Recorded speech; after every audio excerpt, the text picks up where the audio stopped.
Pharmacien d'officine établi à Kharial, Grand Yoff, dans la région de Dakar depuis 2000. Pour le parcours, je ne vais pas dire un parcours, mais dans ma formation, après l'école primaire que j'ai passée à Bargny, je suis retrouvé au lycée Abdoulaye Sadji. Après l'entrée en 6e et le certificat d'études primaires à 7 ans, devenu CFE. Après le bac, j'ai été orienté à la faculté de médecine, au département de la pharmacie, là où j'ai fait ma formation de 96 à 93 comme pharmacien, avec une spécialité d'industrie. Voilà. Durant la formation, j'ai eu à pratiquer beaucoup de stages, notamment dans l'industrie. Pfizer, qui a été Parc Davis, devenu Pfizer, maintenant devenu Teranga Pharma, entre les mains des Sénégalais, typiquement, c'est une entreprise typiquement sénégalaise. J'ai eu à fréquenter Sipoa, ancien Ron Plan, qui est devenu maintenant Médis. Ensuite, dans le cadre aussi de cette formation, j'ai eu à fréquenter l'hôpital d'Antec, au niveau de la pharmacie centrale. Puis j'ai fait la formation aux soins infirmiers à Basndao, au service d'urgence. J'avais côtoyé le docteur Aliou Kébé, que je remercie au passage, qui m'a permis de connaître beaucoup dans la pratique, dans les actes paramédicaux, avec un infirmier expérimenté qui était là-bas. Et ensuite, après la thèse, j'ai eu à encadrer une équipe de Zakar House qui était chargée de faire des campagnes de chloroquinisation à travers le Sénégal, dans tous les départements du Sénégal durant 2 ans. Par la suite, je suis allé à Popenguine dans la pharmacie El Hadji Ibrahima Sakho, où mon frère était un frère et ami, docteur Mamadou Faye, je remercie au passage. Ensuite, j'étais à Golfe Sud, la pharmacie Golfe. Je suis venu à la pharmacie Arafat en 94, de 96. Voilà, de 96 jusqu'à 2000, j'étais à la pharmacie Arafat. Et à 2000, j'ai ouvert la pharmacie Jeddah. Depuis lors, je suis là. Et parallèlement, je coordonne en même temps les activités médicales au niveau du COSCAS, qui s'appelle COSCAS Santé, que j'ai à diriger. Et depuis 1996, nous participons activement au GAMU, dans la couverture médicale et dans la couverture sanitaire du GAMU. Par ailleurs, dans ce calendrier de couverture médicale, les activités de la Hadra, nous organisons des journées médicales dans différentes localités du pays. Et nous encadrons aussi les manifestations, comme les GAMU, les Ziara. Et récemment, on a réussi à encadrer au début la Hadra d'Abnaou, qui se tient, je crois, le 8 prochain, avec la commission médicale qui est là-bas, sous la houlette de Dr Hussein. Aussi, je participe à des formations, des renforcements en capacité, surtout avec Nestlé. Nous avons eu une formation très intéressante dans ce qu'on appelle l'obtention du certificat international en nutrition pédiatrique. Et par ailleurs, j'avais oublié que j'ai été un maître d'œuvre communautaire au niveau du programme national de programme PNC, programme de nutrition communautaire. C'était en 1996 avec la Banque mondiale. On a une formation dans la prise en charge des enfants pour lutter contre la malnutrition. J'ai une maîtrise dans ce sens. Par ailleurs aussi, nous avons eu des formations en RH, en formation en gestion du personnel et des formations aussi dans différents domaines des bonnes pratiques pharmaceutiques avec l'ordre et le syndicat des pharmaciens. Donc j'ai eu pas mal de passages dans différents domaines. Donc, ce qui nous a prévalu certaines expériences que nous mettons au profit des jeunes étudiants et au profit aussi de nos cadets et de nos neveux que nous encadrons souvent. Et quand nous sortons aussi, nous discutons beaucoup avec ces jeunes pour leur encourager à se lancer dans la formation. Quand j'étais à l'université, j'ai pratiqué le sport et j'étais le capitaine de l'équipe de volleyball de la faculté de médecine. Et j'étais aussi un joueur à l'équipe nationale de volleyball. Et ici, devenu entraîneur, capitaine et entraîneur du DUC. Donc c'était à part, je faisais ça aussi. Et parallèlement aussi, j'étais un membre du Daïra des étudiants Tidjane. Je suis devenu président du Daïra des étudiants Tidjane de l'université de Dakar. Ce qui m'a motivé à faire la pharmacie, bon, j'étais jeune et puis je voyais souvent quand on m'envoyait à la pharmacie à chercher des médicaments et quand je bougeais souvent, le métier de la santé, le fait de soigner ou bien d'aider ou d'assister, c'est ça qui m'a motivé et j'aimais trop assister. Bon, je suis trop social, peut-être, mais c'est un métier social. La partie mercantile n'est pas très intéressante, mais au moins assister une personne qui se trouve dans le besoin ou bien une personne qui est en difficulté, soit il n'a pas de moyens pour acheter des médicaments, soit il est malade, il ne peut pas se soigner, les conseils qu'on lui confère et le réconfort moral qu'il a et la satisfaction qu'il a, c'est ça. Et en dehors de ça, et puis nous sommes aussi des musulmans, des talibés chers, dans le rôle ou bien dans l'activité principale des daïres, c'est le social. Le daïre est fondé sur le social. À part le caractère religieux, il y a le social. Ce que disait Serigne Babacar Sy radiyallahu ta'ala anhu, la caisse du daïre, c'est pour le daïre, mais pas pour le marabout. Les problèmes sociaux, on les règle avec la caisse de ce daïre. Si quelqu'un a des difficultés d'ordonnance, une consultation, un baptême, un mariage, un cas de décès, c'est la caisse du daïra qui doit fonctionner pour secourir le parent qui se trouve dans le daïra. Donc c'est l'acte social qui nous a inculqué cet acte. Et ça nous a permis aussi, ça nous a réconforté aussi dans notre choix. Et puis nous avons eu à fréquenter de grands hommes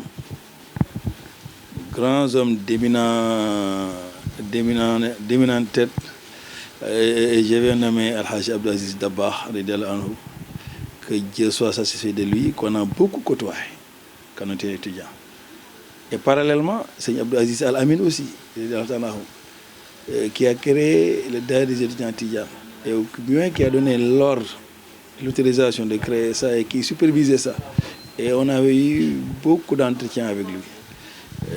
On était un peu proches. Donc j'ai reçu beaucoup de conseils de sa part. Chaque métier a des risques, effectivement. Si on ne peut pas défricher une ordonnance.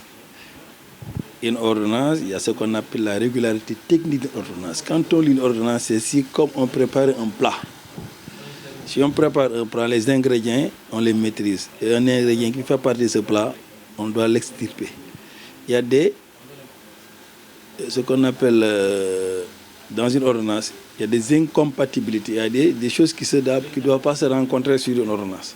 Si on doit avoir l'expérience ou bien l'amabilité de sortir ça ou bien de poser la question au prescripteur. Souvent aussi, on peut se tromper sur le dosage. Le médecin ou bien le prescripteur peut se tromper. Souvent, en discutant beaucoup, en recevant beaucoup de malades et en travaillant souvent sur une certaine pression, quand on se prescrit, il peut y avoir des erreurs, ou bien c'est glisser une erreur. Là, au niveau de la pharmacie, on lit attentivement l'ordonnance, on pose des questions aux malades, qui répond, ou bien aux clients patients qui répond. Là, on est édifié. Soit, il y a le numéro de téléphone du prescripteur, on l'appelle, on lui explique, tel malade, tel nom, il est venu chez vous, vous l'avez prescrit ça, vous n'avez pas demandé ici. Bon, je voulais vous appeler pour confirmer par rapport à ce que vous avez écrit et ce qu'il m'a dit. Là, il peut dire, OK, J'ai confirmé, c'est par rapport à ça, ou bien non, non, non, non, non, non, non, il faut changer ça. Des fois aussi, il y a un problème de dosage. Un enfant qu'on doit donner 125 grammes, je lui donne 500 grammes, là, c'est un surdosage et ça peut créer beaucoup de problèmes. Contrairement aussi, quelqu'un qui doit prendre des 500, vous lui donnez 125, jusqu'à demain, ça va aggraver la situation. Il ne va pas soigner. Il prend les médicaments, la maladie augmente, ou bien la maladie continue, alors que c'est un sous-dosage. Donc c'est un problème aussi, c'est un risque. On peut se tromper aussi carrément de produits. Il y a des ressemblances de noms, bien des ressemblances d'articles, écrit mal, la personne croit que c'est tel produit alors que c'est un autre produit. Là, on se compromet le gars, mais c'est un risque. C'est un risque. Souvent, et on peut se tromper aussi, surtout quand ce sont des pommades ophtalmiques. On se trompe sur un pommade ophtalmique ou bien sur un collyre. Ça peut aussi créer quelque chose qui n'est pas du tout agréable à voir. Donc, ce sont des risques. Donc, on invite les personnes au moins à avoir plus de vigilance sur ce qu'on délivre, à bien lire. Si on a des doutes, on demande à quelqu'un qui est à côté. Il nous arrive nous-mêmes de montrer l'ordonnance. Est-ce que quelqu'un peut lire ça? Qu'est-ce que vous avez lu? Ça. Qu'est-ce que vous avez lu? Ça. Et on regarde la régularité. Finalement, on a dit que c'était le produit. Il a une obligation d'action. Si le malade est là, le médecin a l'obligation d'agir sur le malade. Alors qu'un pharmacien a une obligation de résultat. Il donne exactement ce qu'on a prescrit. C'est un résultat. Sinon, il donne ce qu'on a les génériques. Il peut conseiller. Il y a certaines pathologies, là, le pharmacien peut donner directement des médicaments. Ce n'est pas à prendre. Mais quand ça demande maintenant une certaine spécialité, il peut orienter le malade. Presque nous, les 55% des malades qu'on reçoit, sur conseil, on les oriente. Quelqu'un qui vient avec une tension qui a 20 ou bien à 19 et quelques, il ne faut pas chercher à donner des médicaments. Il faut écrire un papier, j'ai reçu telle personne, à telle heure, la tension se trouve à telle note. Donc je suis obligé de vous rappeler ça pour une meilleure prise en charge. Souvent on l'oriente chez un spécialiste ou bien au centre de santé le plus proche, pour au moins qu'il soit pris en charge d'abord. C'est cela. Mais en dehors de ça, on peut donner des médicaments comme on le veut. Par rapport à la livraison, ce que vous dites, sur une ordonnance, il peut arriver qu'un malade vienne me demander tel produit. Il y a des produits qu'on ne donne pas que sur ordonnance. Ce n'est pas je veux acheter ça, on te donne. Mais il faut présenter une ordonnance dûment remplie et bien remplie, qui remplit les critères d'une ordonnance régulière. Et dans cette ordonnance, n'importe qui n'est pas habilité à écrire qu'est-ce qu'il veut. Il y a les infirmiers, chefs de poste qui sont sous la couverture, au moins du médecin chef de district, pour prescrire certains médicaments.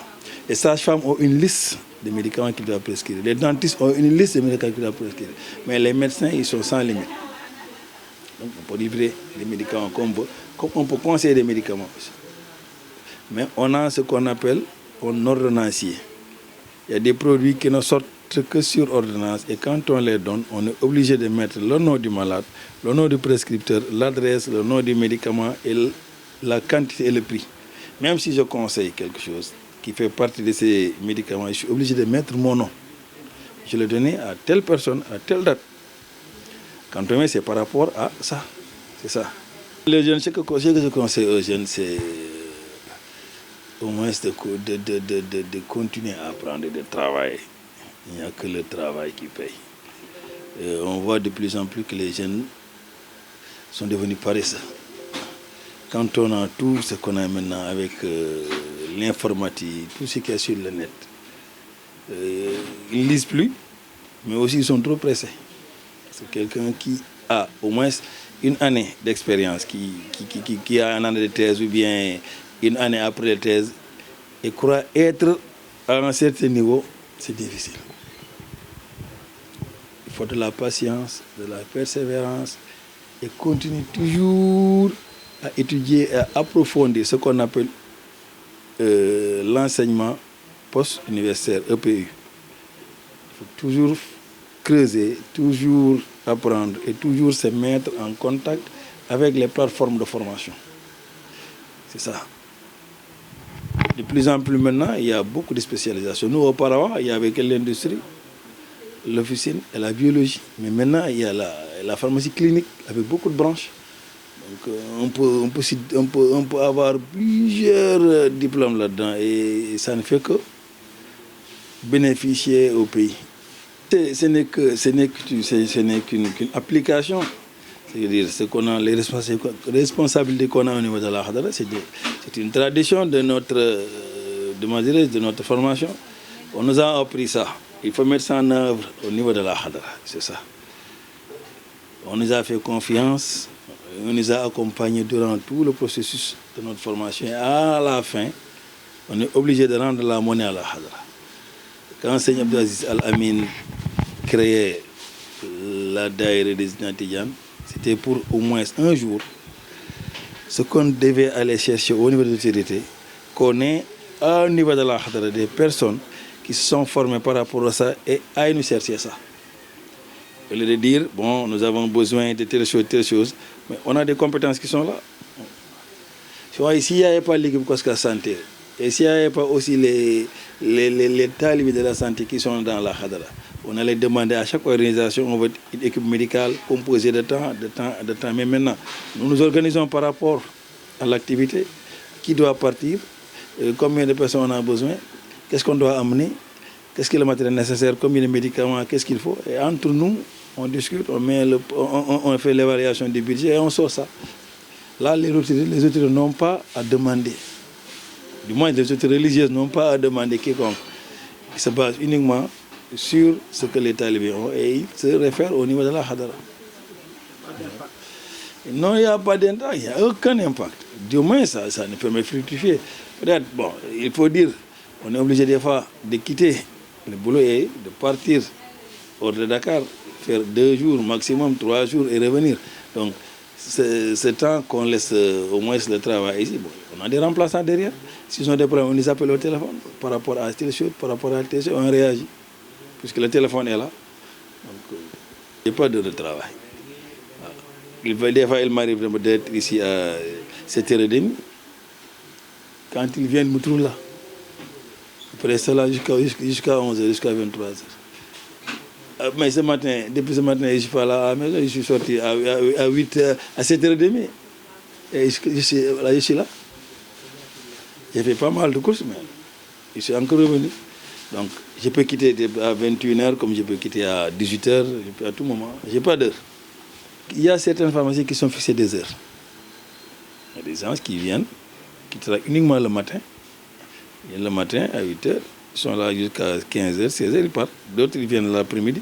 Il y a des gens aussi qui viennent le matin jusqu'à 13h. Ils vont chez eux, récupérer, ils reviennent à 16h, à 21h, 22h, ils repartent. C'est ça, ils se reposent le week-end. Moi, j'ai choisi de ne pas avoir d'heure. Je travaille librement. Si on a besoin de moi, on m'appelle rapidement, je viens.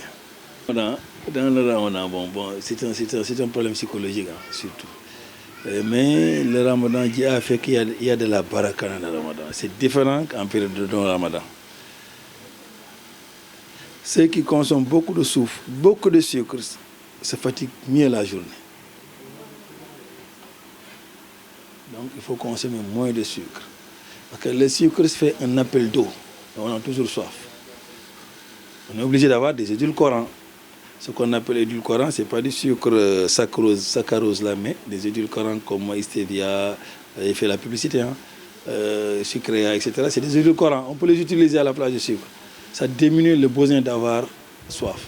Donc on est obligé. Et puis de manger des aliments qui peuvent permettre de résister toute la journée. Parce que depuis le matin jusqu'au soir, on est obligé au moins de prendre des aliments riches en glucides. On va prendre beaucoup de choses, des aliments riches aussi en lipides. Obligé aussi, en glucides, ce sont les céréales. On prend beaucoup les céréales le matin. C'est bon, c'est une bouillie de céréales suivie d'une tasse de thé ou bien quelques morceaux de viande. Ça te permet au moins de supporter toute la journée. Et on rompt avec le sucre et quelque chose de chaud. Évitez de boire beaucoup, ça vous empêche de manger. Ideal Gold, ce sont mes partenaires. C'est la qualité, c'est le sérieux, c'est le travail. Ideal Group, c'est ça, qualité, sérieux, travail. Et on est toujours satisfait.